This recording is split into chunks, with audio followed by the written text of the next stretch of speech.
Et on retrouve Josiane Rode et Patricia Sibilla qui sont interviewées par Nicole Raymond à propos de leur livre Le mystère de la porte aux Écritures. 5e de couverture, RCF. Et comment faire connaître ce livre à un plus grand nombre de lecteurs? Autour de ce livre, nous avons mené un projet qui s'est intitulé Le livre va au musée, que nous avons présenté dans les musées de Bordeaux, avec donc une démarche particulière qui était de lire des extraits du livre et à partir de ces extraits, de partir à l'aventure dans les collections du musée afin d'y retrouver certains éléments qui apparaissent dans le livre. Et ça a beaucoup intéressé le musée des Beaux-Arts à Bordeaux. Nous sommes actuellement en train de voir avec le musée d'Aquitaine comment nous pourrons faire une animation et nous l'avons fait aussi à Cap Science pendant l'exposition Momies. À Paris, avec le musée du Louvre, nous avons donc opté pour la même démarche et ça a beaucoup de succès.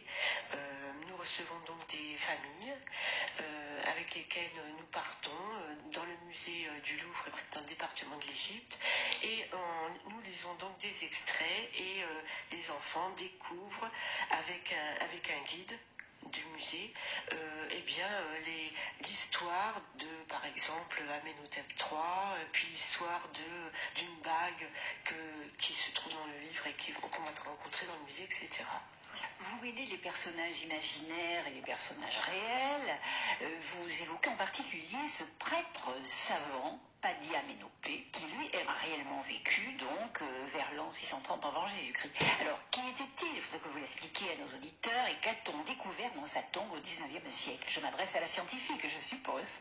En fait, c'est vrai, comme vous avez vu, le prêtre ne correspond pas du tout à la période historique du pharaon. Donc c'est un peu l'idée, mais effectivement, le prêtre était important dans cette histoire parce qu'en raison du papyrus, parce que c'est un des points qui est clé de ce tome 1.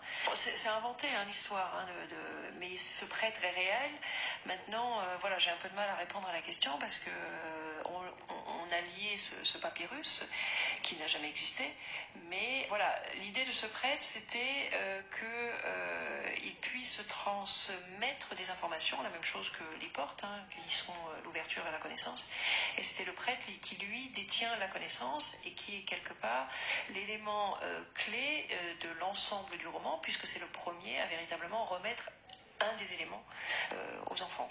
Un papyrus volé au musée Champollion de Figères qu'il faut retrouver absolument et qui fait partie justement de l'ensemble de 3 papyrus qui, une fois découverts et déchiffrés, donneront une clé pour sauver le monde à venir. Un monde qui est en danger. Tout à fait. Les enfants sont très sensibles à tout ce qui est environnemental et justement, en tant qu'enseignante, moi je faisais aussi beaucoup d'interventions à ce sujet et je voulais absolument que l'histoire tourne autour de sauver notre planète. Lors de ce jeu de pistes, on croise de nombreuses divinités égyptiennes, Anubis bien sûr, Seth, Montou, Apophis. C'est une occasion subtile quand même de rappeler leurs différentes fonctions.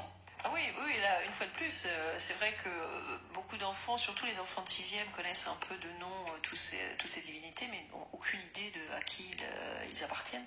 Et c'est vrai que c'était notre façon de les éduquer par rapport à ça. À tout moment, il y a toujours un retour vers la pédagogie. C'est un livre qui se veut être pédagogique et qui était à l'origine destiné aux écoles, présenté aux écoles pour qu'elles s'en servent comme support de leur enseignement. Tout en étant évidemment très abordable aussi. Oui, et de toute façon, ce livre peut être utilisé, on peut s'en servir dès le cours élémentaire 1. Les enseignants peuvent s'en servir vraiment comme un support d'apprentissage. Le scarabée avait une grande importance dans l'Égypte antique. Le scarabée est véritablement l'élément porte-bonheur. Donc c'est pour ça que nous, c'était important de le faire apparaître au début et à la fin. Au début, parce que c'est lui qui va permettre aux enfants de partir sur leur périple, et à la fin, c'est pour leur rappeler effectivement que rien n'est perdu, qu'il y a de l'espoir. C'était aussi ce petit clin d'œil que l'on voulait faire. C'est l'élément de l'éternité. Enfin, pour les Égyptiens, c'est véritablement un animal qui est considéré comme divin. Cette jeune lycéen, j'y reviens, à la recherche de papyrus volés, ils se rendent indispensables les uns aux autres. C'est un clan finalement où chacun a sa propre marque. Il y a le dessinateur, il y a l'expérimenteur, le bricoleur, le garde du corps, mais un seul quand même, Étienne, c'est la grosse tête, qui va déclencher quand même un coup de tonnerre qu'on ne racontera pas. Oui, enfin, là aussi, c'était que chaque enfant a sa spécificité. C'est aussi un peu le message qu'on veut faire passer, c'est que chacun peut contribuer à sa manière. Donc, si on revient à l'idée de protection de l'environnement, etc., c'est que chacun peut apporter sa pierre. Alors, c'est vrai qu'on s'est quand même inspiré d'enfants qui, d'une certaine façon, ont existé dans les années d'expérience, dans les classes que Josiane a pu diriger. C'est pas un individu en particulier, mais c'est vrai que c'est un mélange, un amalgame de différents personnages. Et souvent, dans les classes, on a toujours un élève qui sait toujours tout mieux que tout le monde. Et c'est le cas d'Étienne, mais bon, on ne va pas raconter ce qui arrive à Étienne. Mais voilà, c'était aussi, lui aussi, d'apporter cette connaissance. Oui, mais c'est en même temps le meneur. Oui. Il faut toujours un meneur dans un groupe. De toute façon, vous faites référence au Club des 5. Même si chaque individu était différent, il y a toujours un meneur. Les filles, elles sont un peu en retrait, je trouve. Alors oui, c'est vrai. Alors il n'y a pas de raison particulière à ça. Je crois que c'était par rapport à l'écriture, nos envies à ce moment-là. Oui, mais elles sont là, elles sont présentes et elles vont prendre de plus en plus d'importance, surtout dans les volumes qui vont suivre. Enfin, chacun à un moment va finalement être le meneur de quelque chose. Donc les filles ne sont pas en reste. On les verra plus tard. Pourquoi êtes-vous principalement intéressé à la civilisation égyptienne de la 18e dynastie avant Jésus-Christ? Ça aurait pu être Ramsès, ça aurait pu être Toutankhamon, ou ça viendra plus tard ou pas du tout, quand les 3 tomes seront épuisés? Déjà, on n'a pas voulu prendre un pharaon qui était connu de tous.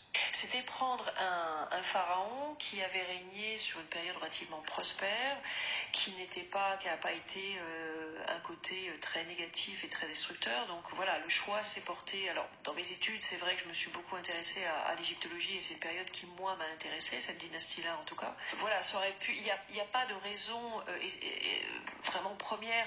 On voulait un pharaon qui était apprécié, en tout cas de son vivant, de son peuple. C'était plutôt dans cette approche-là que l'on voulait voir. Mais moi, il y a quand même une question très matérielle à laquelle je m'inquiète. Que sont les parents devenus? Alors, c'est vrai que dans le premier tome, on a volontairement mis de côté les parents de ses enfants.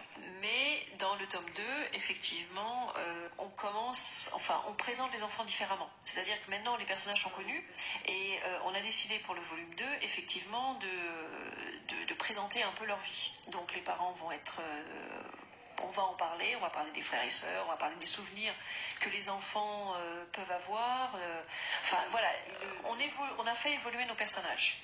Ce 2e tome d'abord paraîtra dans combien de temps? Le 3e tome, on a déjà commencé à travailler sur le tome 2, on est plutôt bien avancé.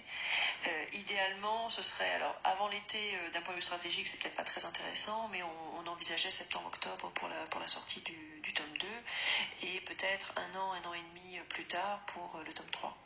Et est-ce que votre livre va être traduit à l'étranger? Ah oui, le projet est déjà en cours. Le livre va être traduit en anglais, puisque on a déjà contacté des maisons d'édition, enfin des libraires en Angleterre qui semblent intéressés par ce projet. Mais c'est pour ça que j'ai commencé la traduction du livre. Voilà, mais très bien. Alors je rappelle le titre de votre livre, Le mystère des portes aux écritures, c'est le tome 1, et c'est écrit par Josiane Rode et Patricia Sibella. Merci beaucoup, mesdames. Au revoir.